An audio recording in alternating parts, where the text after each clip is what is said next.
Climate change is blamed for many things, especially by our left-leaning media.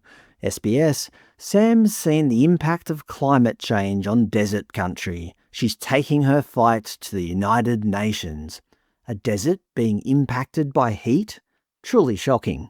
Next, she'll be heading to Geneva to report that the Australian oceans have gotten noticeably wet of late.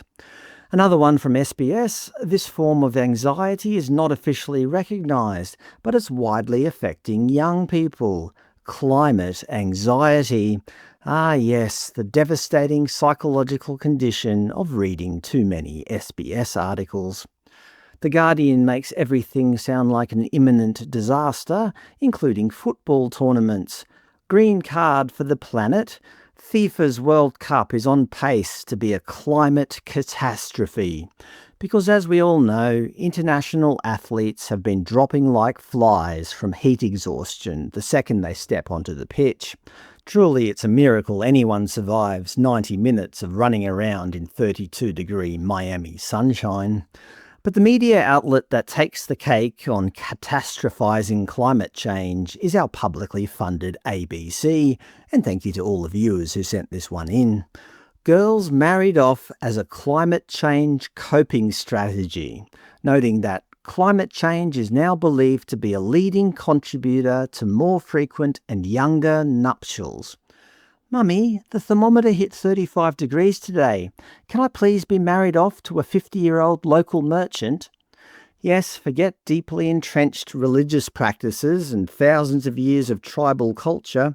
According to the ABC, a shifting weather pattern is now the primary reason fathers are marrying off their underage daughters.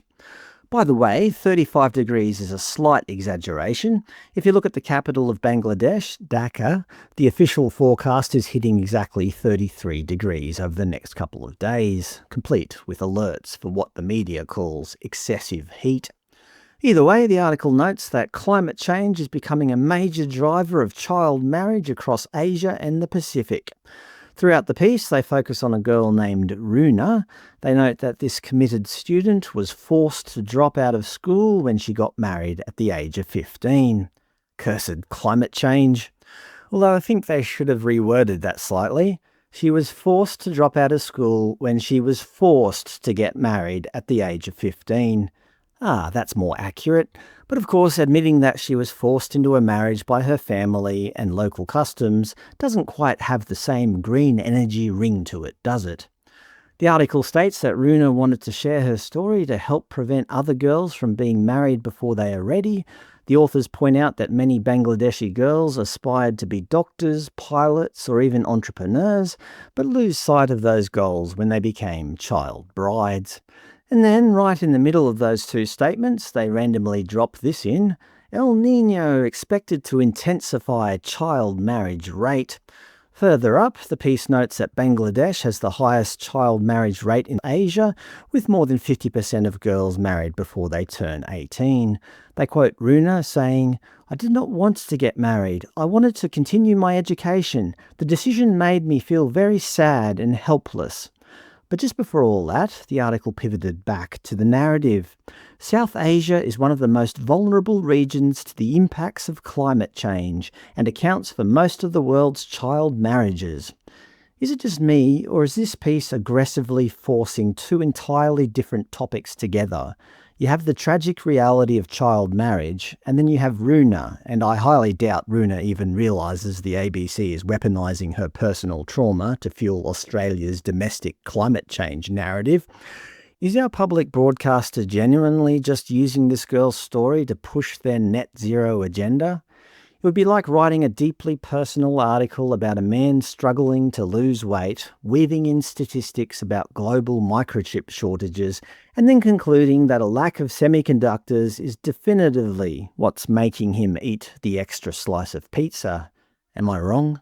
Their logic in the article is that Runa was 15 when she married a man she had never met. Again, they failed to use the word forced to marry. Cyclone Remal had ripped through her camp, killing her family's chickens and ducks. which were the source of both their food and income. Runa's mother, who had become the sole income earner after her husband died a year earlier, could no longer financially support Runa. She felt she had no choice but to arrange my marriage, Runa told the ABC. So basically, this is a devastating case of extreme poverty, a tragic loss of a father, and a lack of a financial safety net, not an issue with carbon dioxide. Interestingly, they show a picture of a Bangladeshi farmer using a floating farm due to the risk of flooding. There you go. Brilliant. That's how humans deal with, and have always dealt with, Mother Nature. You find ways around it. You don't just give up. You look for practical solutions. This is what the media should be promoting, not endless catastrophizing. They interview some child marriage expert, I couldn't care less who anymore, who says, don't look at it as an isolated issue that has nothing to do with climate change, because all these issues are intertwined. So there you go. We should thank our taxpayer-funded ABC for highlighting that it's not deeply entrenched local customs and ancient religions forcing young girls into marriage. No, it's the weather.